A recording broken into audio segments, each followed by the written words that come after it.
बच्चों, स्वागत है आपका आपके अपने लोकप्रिय ऑनलाइन स्टडी प्लेटफॉर्म प्रचंड प्रयास में। मैं विपिन सक्सेना आपको यहाँ पर रसायन विज्ञान पढ़ा रहा हूँ। प्यारे बच्चों, आपको मैं एक सूचना देना चाहूंगा कि सभी हिंदी मीडियम विद्यार्थी, खासतौर पर यूपी बोर्ड के जितने भी विद्यार्थी हैं, सभी के लिए हमारी अपनी टीम प्रचंड प्रयास की पूरी टीम आपके लिए कार्य कर रही है। सभी विषयों पर कक्षा 1 से लेकर के कक्षा 12 तक एनसीईआरटी बेस पूरा का पूरा पढ़ाई आपको कराया जा रहा है। उसके नोट्स तैयार करके आपको दिए जा रहे हैं और एनसीईआरटी की जितना भी अभ्यास कार्य है वो भी आपके साथ किया जा रहा है। इसलिए प्यारे बच्चों, जल्दी से जल्दी देर न करिए, जुड़ जाइए हमारे साथ अर्थात प्रचंड प्रयास के साथ। तो प्यारे बच्चों, मैं विपिन सक्सेना आपको आज पढ़ाने जा रहा हूँ रसायन विज्ञान का एक महत्वपूर्ण और इम्पॉर्टेंट हमारा टॉपिक है अम्ल, क्षार और लवण, जो सामान्यतः हम लोग 10th क्लास में पढ़ते हैं। ठीक है, लेकिन इसका आगे भी प्रयोग आता है हमारी जिंदगी में। हम आगे जो भी क्लास पढ़ते हैं शायद इंटर वगैरह में या उससे हायर भी काम में आता है। फिलहाल मैं इसको आपको जहां तक होगा 10th लेवल या थोड़ा सा अप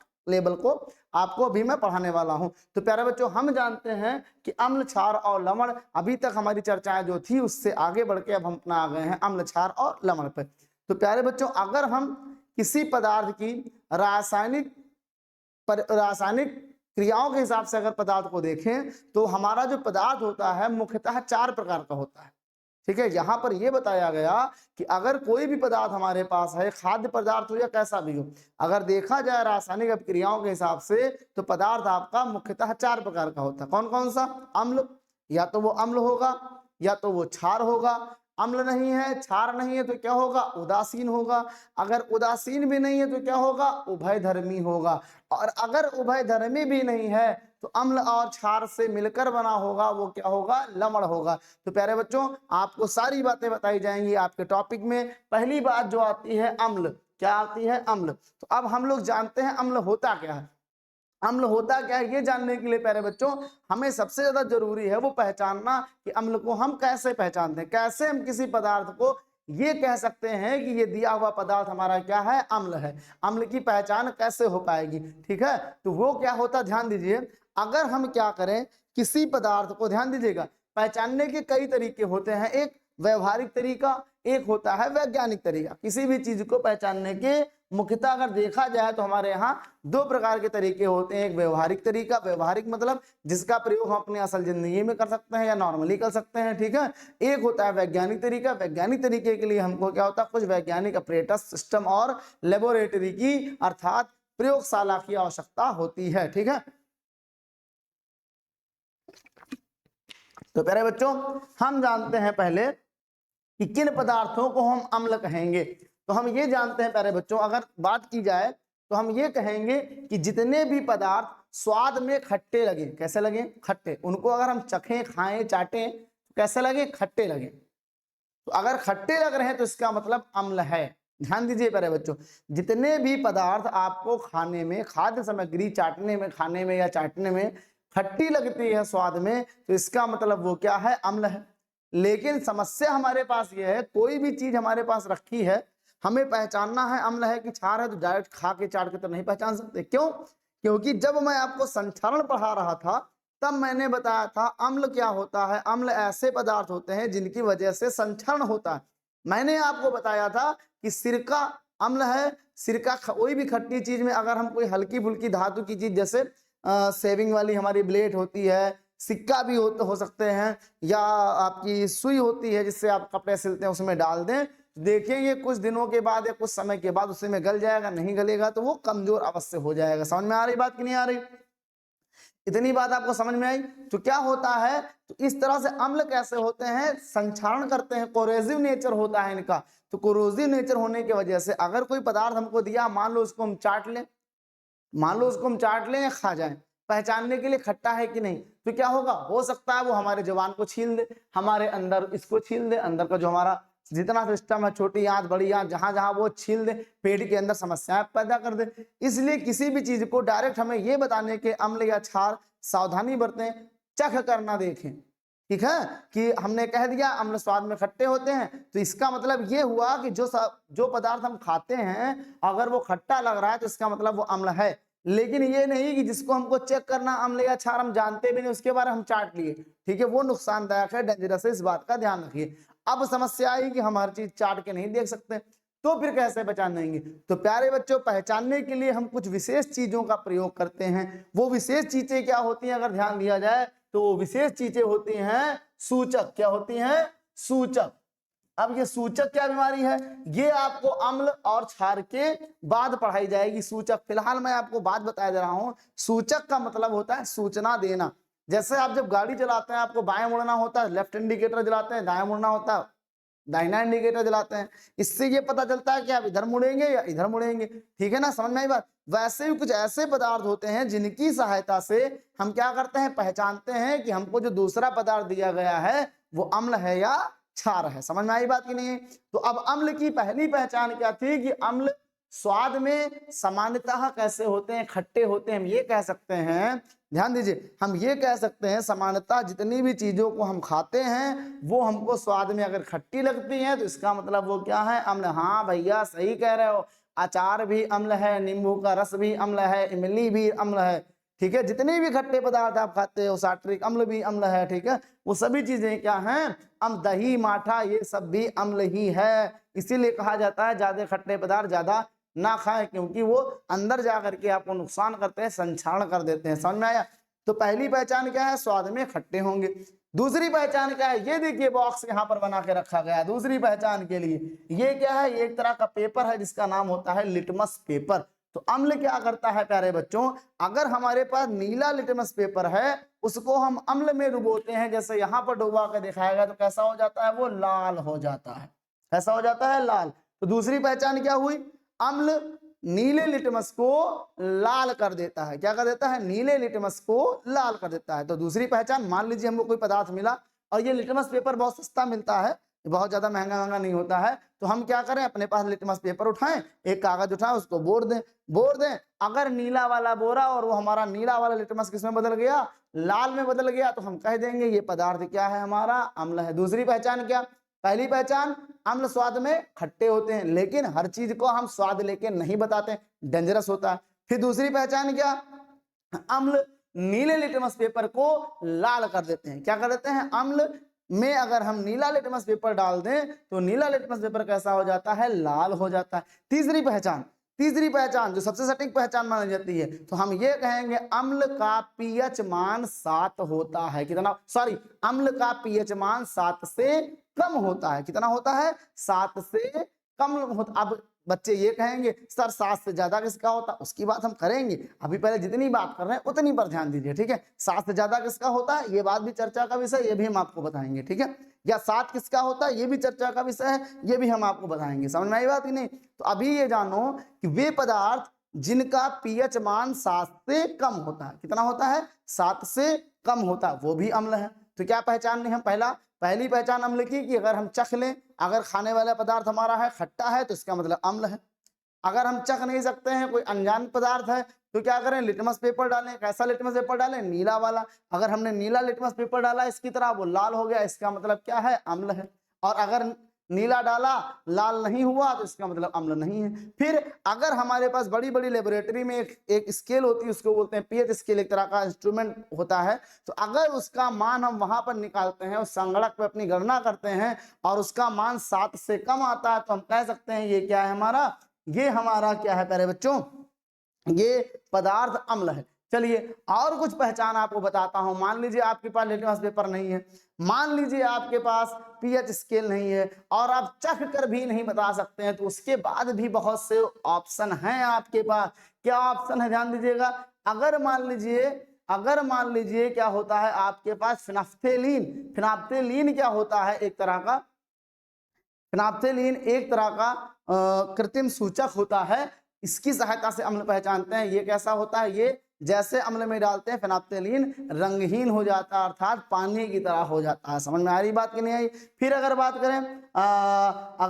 करें मिथाइल ऑरेंज, एक तरह का जो है मिथाइल ऑरेंज भी एक तरह का पदार्थ है, मिथाइल ऑरेंज। तो मिथाइल ऑरेंज अगर अम्ल में डालेंगे या अम्ल को मिथाइल ऑरेंज में डाल देंगे तो ये कैसा हो जाएगा, ये हो जाएगा गुलाबी। अब मिथाइल ऑरेंज क्या है, तो प्यारे बच्चों मिथाइल ऑरेंज भी एक कृत्रिम पदार्थ है। ठीक है, एक सूचक है जिसकी सहायता से हम अम्ल और क्षार में अंतर करते हैं। समझ में आया? तो अम्ल क्या हुए, इतनी बात समझ में आई। अम्ल की पहली बात हम क्या कहेंगे, वे पदार्थ जो स्वाद में खट्टे होते हैं, वे पदार्थ जिनका स्वाद खट्टा होता है ना, जिनका पीएच मान 7 से कम होता है, जो नीले लिटमस पेपर को लाल में बदल देते हैं, अर्थात नीले लिटमस पेपर को उसमें डालने से वो क्या हो जाता है, लाल हो जाता है, जो फिनाफ्थेलीन को फिनाफ्थेलीन में रंगहीन हो जाता है, फिनाफ्थेलीन, मेथिल ऑरेंज जिसका कलर किसका होता है, जिसका कलर होता है ऑरेंज, संतरे के आकार का, संतरे के कलर का कलर होता है किसका, फिनाफ्थेलीन का। सो मेथिल ऑरेंज का जो रंग होता है, ऑरेंज इसीलिए बोलते हैं क्योंकि इसका कलर ऑरेंज की तरह अर्थात आपके संतरे की तरह होता है। अगर इसमें क्या करें, हम इसमें अम्ल डाल दें तो ये जो मेथिल ऑरेंज जो ऑरेंज कलर का है, ये कैसा हो जाता है, ये आपका गुलाबी हो जाता है। तो समझ में आई अम्ल क्या होते हैं, अम्ल को कैसे पहचानेंगे। तो अम्ल को पहचानने का तरीका, पहला तरीका, अगर हम उसको कोई ऐसा पदार्थ जिसको हम खा सकते हैं तो खाएं, नहीं खा सकते तो मत खाएं। तो हम ये कहेंगे अम्ल सामान्यतः स्वाद में खट्टे होते हैं, इनका पीएच मान 7 से कम होता है, अम्ल नीले लिटमस को लाल में बदल देते हैं, ठीक है, अम्ल नीले लिटमस को लाल में बदल देते हैं, ये मेथिल ऑरेंज के कलर को गुलाबी बना देते हैं, आदि आदि आदि, ऐसे बहुत तरीके, ठीक है। तो ये हो गई हमारी अम्ल की पहचान। तो लिख सकते हैं वे सभी पदार्थ जो सामान्यतः स्वाद में खट्टे होते हैं, जिनका पीएच मान 7 से कम होता है और नीले लिटमस को लाल में बदल देते हैं, अम्ल कहलाते हैं। अगर आपको बढ़ाना है तो और भी बातें आप उसमें लिख सकते हैं, ठीक है। बात समझ में आई बात समझ में कि नहीं है इतनी बातें। चलिए देखिए, अब इस अम्ल पर कार्य किए कुछ वैज्ञानिकों ने, कुछ वैज्ञानिक, जैसे पहले वैज्ञानिक हमारे आर्हीनियस, कौन है, आर्हीनियस, हमारे पहले वैज्ञानिक भाई साहब हैं आर्हीनियस। आर्हीनियस ने क्या कहा हमसे, आर्हीनियस एक वैज्ञानिक है, आर्हीनियस ने एक प्रयोग किया और आर्हीनियस ने अपने प्रयोग में यह बताया कि वे सभी पदार्थ जिनको हम जल में घोलें, ध्यान दीजिएगा, ये मैं नहीं कह रहा, ये आर्हीनियस भाई साहब कह रहे हैं। आर्हीनियस ने अम्ल और क्षार पर, लवण पर प्रयोग किए, बहुत से प्रयोग किए, तो वहां से निष्कर्ष निकला। क्या निष्कर्ष निकला आर्हीनियस भाई साहब ने, ये कहा कि वे सभी पदार्थ जिनको जल में घोलने से H+ आयन बनता है, क्या बनता है, H+ आयन बनता है, हाइड्रोजन आयन बनता है, उससे क्या कहते हैं, हम अम्ल कहते हैं। याद रखिए, इसमें कई वैज्ञानिकों ने हिस्सा लिया ऐसे कार्यों में, अम्ल क्षार को पहचानने में। तो पहले वैज्ञानिक कौन, आर्हीनियस। आर्हीनियस ने क्या कहा, आर्हीनियस ने कहा वे सभी पदार्थ जिनका जलीय विलयन H+ आयन देता है, अर्थात वे पदार्थ जिनको जल में घोलने से H+ आयन निकलते हैं, वो क्या कहलाते हैं, अम्ल कहलाते हैं, ठीक है प्यारे बच्चों।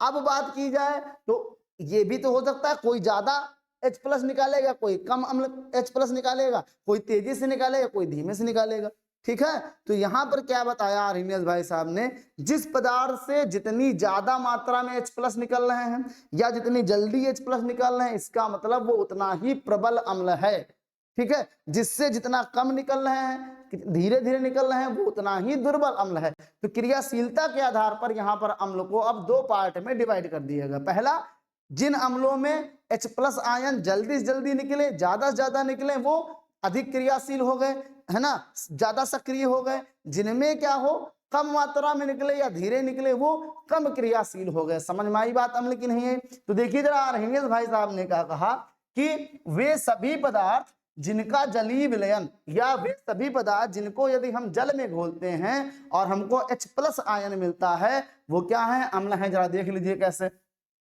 कैसे कहा। मान लीजिए एक अम्ल हम लेते हैं, आपका अम्ल लेते हैं HCl, अम्ल लेते हैं HCl। इसको जैसे ही जल में घोलते हैं प्यारे बच्चों, तो ये H+ प्लस Cl- में टूट जाता है।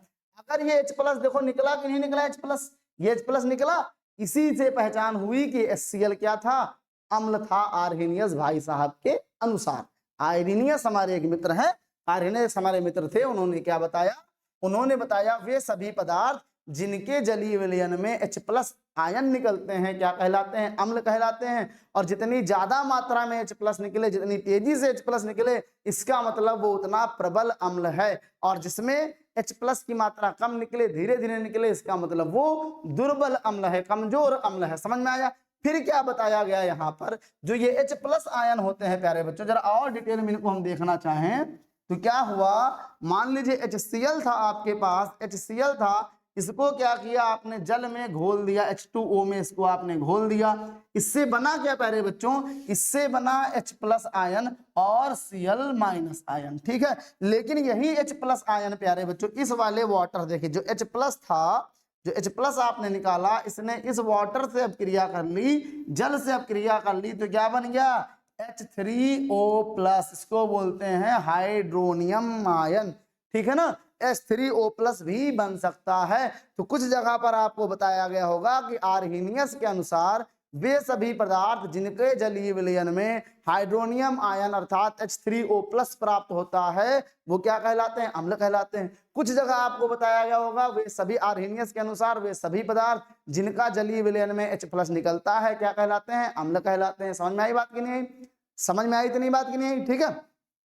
अब वही जो H+ आयन निकला था वास्तव में होता क्या है, जब किसी अम्ल को हम जल में घोलते हैं तो H+ आयन ही निकलता है, लेकिन जो H+ आयन है वो जल के मॉलिक्यूल से अभिक्रिया करता है, जल के अणुओं से अभिक्रिया करता है और क्या बनाता है, H3O+ बना देता है। और भी कुछ आप जो है ऐसे बहुत से आप जो है एग्जाम्पल देख सकते हैं, जैसे मान लीजिए H2SO4, H2SO4 इसको आप जल में घोलिए क्या बनाएगा, H+ प्लस SO4 माइनस, देखिए H+ बनाया कि नहीं बनाया, H+ बनाया भैया मेरे, नहीं बनाया। तो ये सब क्या हैं, ये सब के सभी क्या हैं, अम्ल हैं। समझ में आई बात आपको, ये बात समझ में आई अम्ल की। तो अम्ल क्या कहेंगे हम, आर्हेनियस के अनुसार वे सभी पदार्थ जिनके जलीय विलयन में H+ आयन निकलते हैं या H3O+ आयन निकलते हैं वो क्या कहलाते हैं, अम्ल कहलाते हैं। समझ में आया, ये आर्हेनियस का कॉन्सेप्ट था। इसके बाद कुछ वैज्ञानिक बात यहीं पर नहीं रुकी, लेकिन अपने 10th के कोर्स की अगर बात करें, अगर कक्षा 10 की बात करें तो आर्हेनियस के आगे नहीं बढ़ते हैं, लेकिन मैं थोड़ा सा एडवांस और पढ़ाना चाह रहा हूं। तो यहाँ पर दूसरे और वैज्ञानिक है, जैसे आए लुईस एक वैज्ञानिक है, इन्होंने ये कहा कि जो अम्ल होते हैं वो इलेक्ट्रॉन युग्म के ग्राही होते हैं। कहने का मतलब है यदि कहीं ऐसी अभिक्रिया हो रही है जिसमें कोई पदार्थ इलेक्ट्रॉन युग्म मतलब इलेक्ट्रॉनों के जोड़े को क्या कर रहे हैं, ग्रहण करे ले रहे हैं, तो इसका मतलब वो क्या है, अम्ल है। समझ में आई बात कि नहीं आई। तो इसके बाद आर्हेनियस के बाद लुईस भाई साहब ने हमसे बताया कि वे सभी पदार्थ जो इलेक्ट्रॉन युग्म ग्रहण करते हैं, इलेक्ट्रॉन युग्म को खा जाते हैं, उसे क्या कहा जाता है, उसे अम्ल कहा जाता है। समझ में आया, इलेक्ट्रॉन युग्म के वो क्या होते हैं, ग्राही होते हैं। फिर बात यही नहीं रुकी, इसके बाद दूसरे वैज्ञानिक है ब्रांस्टेड-लॉरी। कौन है, ब्रांस्टेड, हमको नाम से बहुत मतलब नहीं है, ब्रांस्टेड-लॉरी बोलते हैं उनको। ब्रांस्टेड-लॉरी भाई साहब ने क्या कहा कि जो अम्ल होते हैं वो प्रोटॉन के दाता होते हैं, मतलब उनके अंदर से अगर कहीं आवश्यकता पड़े तो प्रोटॉन। अब प्यारे बच्चों यहाँ पर हमने ये भी पढ़ा पहले कि प्रोटॉन तो अंदर होता है वो निकलता नहीं है। तो प्यारे बच्चों ध्यान रखिएगा, जो हाइड्रोजन का आयन होता है अर्थात यही जो H+ आयन होता है ये किसके बराबर होता है, ये लगभग प्रोटॉन के बराबर होता है। तो ब्रांस्टेड-लॉरी भाई साहब ने ये कहा कि जो अम्ल होते हैं वो क्या निकालते हैं अपने अंदर से, H+ निकालते हैं। H+ का मतलब प्रोटॉन निकालते हैं। समझ में आई तीनों बातें। तो इसका मतलब ब्रांस्टेड-लॉरी और आर्हेनियस दोनों लोग एक ही बात कह रहे थे। आर्हेनियस ने उसको हाइड्रोजन आयन कहा या हाइड्रोनियम आयन कहा, उसी चीज को ब्रांस्टेड-लॉरी ने जब कहा तो क्या कह दिया, प्रोटॉन कह दिया। तो समझ में आ गई बात।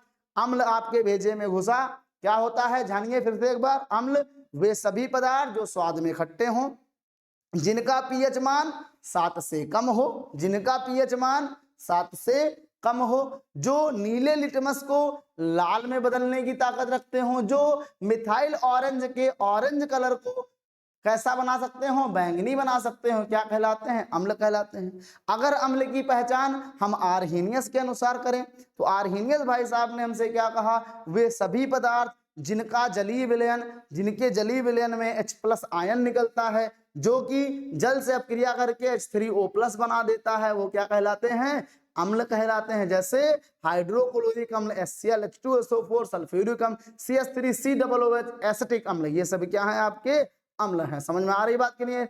फिर अगर यहीं तक 10th की बात है, थोड़ा सा आगे अगर बढ़े तो लुईस एक वैज्ञानिक आए, उन्होंने कहा अम्ल वे पदार्थ होते हैं जो इलेक्ट्रॉन युग्म ग्रहण करते हैं, अर्थात इलेक्ट्रॉन के जोड़े को एक्सेप्ट कर लेते हैं, खा लेते हैं। ठीक है, फिर आगे और बात बढ़ी तो ब्रांस्टेड लॉरी भाई साहब आए। ब्रांस्टेड लॉरी भाई साहब ने क्या कहा, वही आर्हेनियस की बात को ही अपने तरीके से कह दिया। ब्रांस्टेड लॉरी भाई साहब ने कहा कि वे सभी पदार्थ जो क्या निकालते हैं, प्रोटॉन दाता होते हैं, आवश्यकता पड़ने पर प्रोटॉन दे देते हैं। तो प्रोटॉन किसके बराबर होते हैं, हाइड्रोजन आयन के बराबर होते हैं। तो आर्हेनियस और ब्रांस्टेड लॉरी लगभग एक ही बात कह रहे थे। समझ में आ गई बात कि नहीं आ गई? हम लोग को समझ गए। अब अगर बात करें प्यारे बच्चों तो अम्ल क्रियाशीलता के हिसाब से दो प्रकार के होते हैं। कैसे?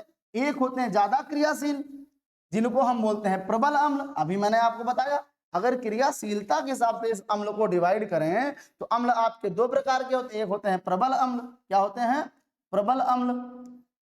एक होते हैं आपके प्रबल अम्ल, एक होते हैं आपके दुर्बल अम्ल। देखिए जरा प्रबल अम्ल और दुर्बल अम्ल क्या होते हैं। तो प्यारे बच्चों प्रबल का मतलब होता है ताकतवर और दुर्बल का मतलब होता है कमजोर। तो यहाँ पर ताकत की पहचान कैसे करते हैं, यहाँ पर ताकत की पहचान करते हैं हाइड्रोजन निकलने की क्षमता से। तो प्यारे बच्चों इसका मतलब जो जिन अम्लों में हाइड्रोजन आयन ज्यादा से ज्यादा निकलता है या हम ये कहें तेजी से निकलता है वो क्या है, प्रबल अम्ल है। और जिन अम्लों में हाइड्रोजन आयन कम निकलता है या धीमे धीमे निकलता है वो क्या हो गए, दुर्बल अम्ल हो गए।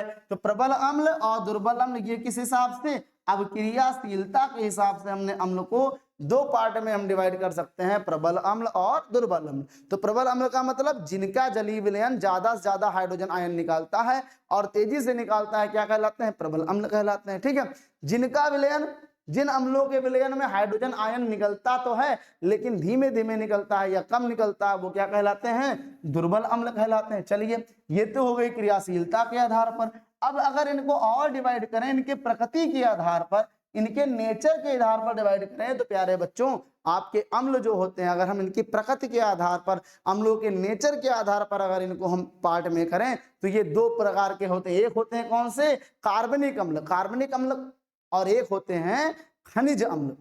कार्बनिक अम्ल का मतलब होता है जिन अम्लों को हमको प्रकृति देती है। कौन देती है, जो अम्ल हमको प्रकृति से प्राप्त होते हैं वो क्या कहलाते हैं, कार्बनिक अम्ल कहलाते हैं। और जिन अम्लों को हम क्या करते हैं, खनिजों के द्वारा प्राप्त करते हैं, अर्थात लेबोरेटरी वगैरह में बनाते हैं, वो क्या कहलाते हैं, हमारे खनिज अम्ल कहलाते हैं। इनको हम कृत्रिम अम्ल भी कह सकते हैं।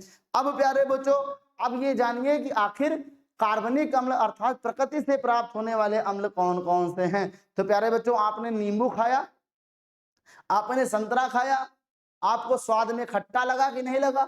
अभी मैंने बताया जितने भी खाद्य पदार्थ अगर स्वाद में खट्टे लगते हैं तो इसका मतलब अम्ल है।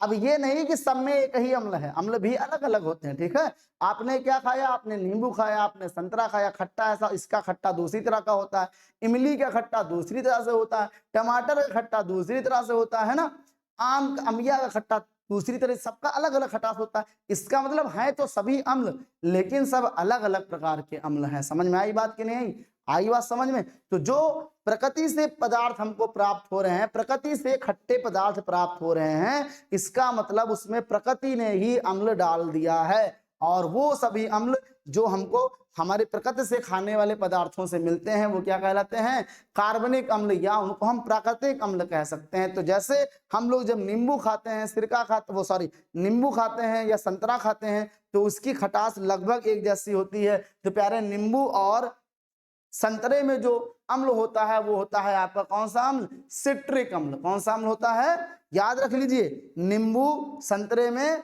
सिट्रिक अम्ल होता है। अगर बात करें हम दही खाते हैं, दही खाते हैं, माठा खाते हैं, नहीं खाते हैं, इसमें कौन सा अम्ल होता है, इसमें होता है लैक्टिक अम्ल। फिर प्यारे बच्चों हम टमाटर खाते हैं आप टमाटर नहीं खाते हैं, टमाटर में कौन सा अम्ल होता है, ऑक्सैलिक अम्ल। लिखते जाइए, नींबू में सिट्रिक अम्ल, नींबू में सिट्रिक अम्ल, दही माठा में लैक्टिक अम्ल और टमाटर में ऑक्सैलिक अम्ल। और अगर बात करें सिरका में तो सिरका खुद ही एसिटिक अम्ल है। क्या है, एसिटिक अम्ल, एसिटिक एसिड बोलते हैं। ठीक है, तो सिरका में कौन सा अम्ल होता है, सिरका में आपका एसिटिक अम्ल होता है। अगर बात करें इमली की, तो इमली में कौन सा अम्ल होता है? इमली में टार्ट्रिक अम्ल होता है। और ये सभी अम्ल कैसे हैं प्यारे बच्चों? याद करिए, नींबू का रस या संतरा कौन सा अम्ल? सिट्रिक अम्ल। ठीक है, खट्टा लगता नहीं लगता है, सिट्रिक अम्ल होता है। दही मठा कौन सा? लैक्टिक अम्ल, खट्टा होता है तो इसका खटास दूसरी तरह से होता है। टमाटर में ऑक्सैलिक अम्ल, इसका खटास दूसरी तरह से होता है। अगर बात करें हम टमाटर के बाद अगर बात करें अपने इमली की, तो इमली में टार्ट्रिक अम्ल है ना, इसका स्वाद दूसरी तरह से होता खट्टा ही। अब प्यारे बच्चों एक आपको इंपॉर्टेंट बात बताना चाहूंगा, आपको कभी किसी कोई चींटी काटती है, चींटा काटता है, बरैया काटती है, बिमटा काटता है, कुछ भी ऐसी चीज काटती है, तो देखते हैं आपको छुरछुराने लगता है, खजवाने लगता है, आपको उसमें बहुत खुजली होती है, आप उसको बहुत खजवाते हैं, है ना, और जितना खजवाते हैं उतना फैलता ही जाता है। तो प्यारे बच्चों जो भी चीजें आपको बाइट करती हैं, इंसेक्ट, वो सभी कीड़े जिनके काटने से आपको छुरछुराहट वाला दर्द होता है, उनके डंक में भी अम्ल होता है। अब उनके डंक में कौन सा अम्ल होता है? तो उनके डंक में जो अम्ल होता है वो होता है फार्मिक अम्ल। आपके एग्जाम में कभी कभी क्वेश्चन पूछ लिया जाता है, बताइए चींटी के डंक में कौन सा अम्ल होता है? तो चींटी के डंक में फार्मिक अम्ल होता है। पूछ लेते हैं बरैया के डंक में कौन सा अम्ल होता है? तो फार्मिक अम्ल होता है। पूछ लेते हैं मधुमक्खी काटते छुरछुराता है, तो क्यों छुरछुराता है? तो हम बताएंगे कि मधुमक्खी के डंक में फार्मिक अम्ल पाया जाता है, उसके काटने से इसीलिए हमको छुरछुराता है और खजवाता खूब ज्यादा। समझ में आई बातें? तो ये हो गए हमारे कार्बनिक अम्ल। कैसे? क्योंकि ये हमको प्रकृति से मिले। अब बात करते हैं हम खनिज अम्ल की। खनिज अम्ल का मतलब होता है जिनको हम अपने प्रयोगशाला में बनाएं या अपने पास से बनाएं खनिजों की सहायता से, वो हमारे होते हैं खनिज अम्ल। जैसे कि इनकी अगर बात करें तो HCl, खनिज अम्ल क्या हुआ? HCl, हाइड्रोक्लोरिक अम्ल। ठीक है, H2SO4, सल्फ्यूरिक अम्ल, HNO3, नाइट्रिक अम्ल। ये क्या है? ये हमारा हाइड्रोक्लोरिक अम्ल HCl, H2SO4 सल्फ्यूरिक अम्ल, HNO3 हमारा नाइट्रिक अम्ल। इतनी बातें समझ में आई आपको कि नहीं बताइए? इतनी बातें आपको अच्छे समझ में आ गई? तो ये हमारी अभी तक का जो चर्चा हुई वो किस पे हो गई? हमारी अम्ल पर चर्चा हो गई। किस पर हो गई? अम्ल पर। अब अम्ल के बाद वैसे तो हमको जानना चाहिए क्या चीज? क्षार। लेकिन क्षार से पहले हम जान लेते हैं क्या चीज? सूचक। क्या जान लेते हैं? सूचक, जिसको हम इंडिकेटर कहते हैं। क्या कहते हैं? इंडिकेटर कहते हैं। जरा देखिए प्यारे बच्चों, सूचक, हालांकि सूचक हमको अम्ल और क्षार के बाद पढ़ना चाहिए, फिर भी मैं आपकी जानकारी के लिए बढ़ा दे रहा हूं। यहाँ पर अभी आगे आएगा तो फिर बताऊंगा मैं। तो सूचक क्या होते हैं प्यारे बच्चों? हम ये कहेंगे वे सभी पदार्थ जिनकी सहायता से, वे सभी पदार्थ जिनकी सहायता से हम अम्ल और क्षार में अंतर जान पाते हैं, अर्थात अम्ल और क्षार को पहचान पाते हैं, वो क्या कहलाते हैं? सूचक। कैसे सूचक? इनका नाम होता है अम्ल क्षार सूचक। ठीक है, सूचना देने वाले। तो कह देंगे वे सभी पदार्थ जिनकी सहायता से अम्ल और क्षार में विभेद किया जाता है, वो क्या कहलाते हैं? सूचक कहलाते हैं। सूचक जैसे कि लिटमस पेपर, जैसे कि मिथाइल ऑरेंज, जैसे कि पीएच स्केल, जैसे कि हल्दी वगैरह आदि। ठीक है, अब बात हम जब सूचक पे करेंगे तो वहां पर विस्तृत चर्चा करेंगे। ठीक है, अब जो हमारे दूसरे पदार्थ आते हैं प्यारे बच्चों, अम्ल के बाद जो हमारे दूसरे पदार्थ आए वो आए क्षार।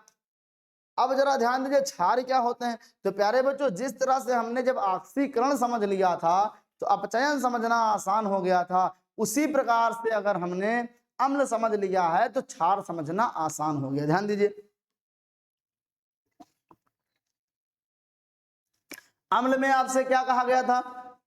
अम्ल में आपसे कहा गया था वे सभी पदार्थ जिनका स्वाद खट्टा होता है अम्ल कहलाते हैं। क्षार में क्या कहा जाएगा? वे सभी पदार्थ जिनका स्वाद सामान्यतः, हर बार नहीं कह रहा हूं, सामान्यतः ज्यादातर स्वाद कैसा होता है? कसैला होता है, कड़वा होता है, अच्छा नहीं लगता है खाने में, वो क्या कहलाते हैं?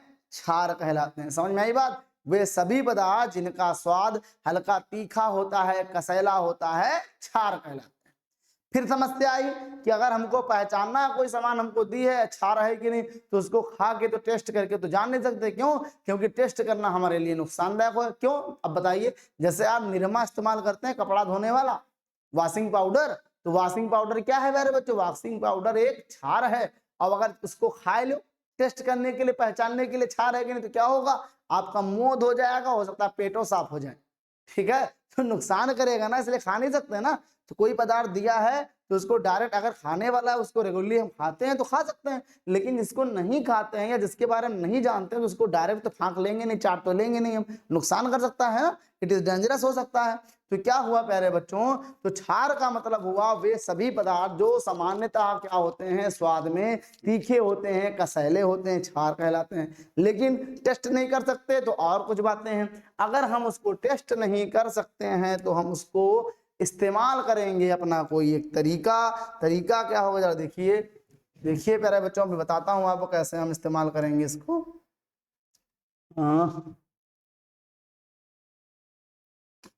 जस्ट अ मिनट जी।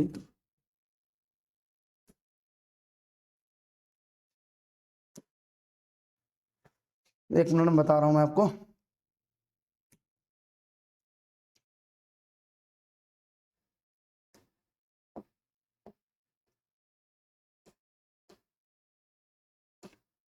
जी चलिए आइए क्षार पे आते हैं। ये देखिए क्षार, तो क्षार की और क्या पहचान हो गई प्यारे बच्चों, क्षार की जो दूसरी पहचान हुई वो क्या हुई हमारे साथ, कि क्षार क्या करते हैं, लाल लिटमस को नीला कर देते हैं। देखिए यहाँ चित्र में बना हुआ है, ये है लाल लिटमस, क्षार में डाला कैसा हो गया, ये देखिए नीला हो गया। तो हमने क्या देखा था, जो अम्ल थे वो नीले लिटमस को लाल कर देते थे, तो जो क्षार है वो क्या करेंगे, लाल लिटमस को नीला कर देंगे।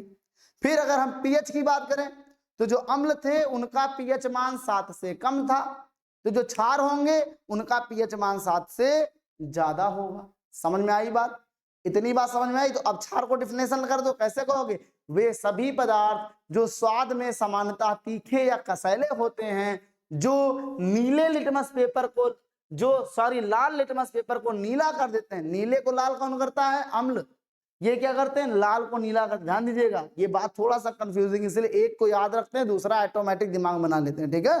तो क्या कहेंगे, वे सभी पदार्थ जिनका स्वाद या जो स्वाद में हल्के तीखे कसैले होते हैं, जो लाल लिटमस को नीला कर देते हैं, जिनका पीएच मान 7 से ज्यादा होता है, क्या कहलाते हैं, क्षार कहलाते हैं। समझ में आई बात, समझ में आई बात कि नहीं। अब प्यारे बच्चों और बातें आपको बताएं, तो जो क्षार होते हैं वो क्या करते हैं, अगर आपके पास हल्दी है, अगर हल्दी में कोई क्षार डाल दीजिए तो हल्दी कैसी हो जाती है, लाल पड़ जाती है, भूरी रंग की हो जाती है।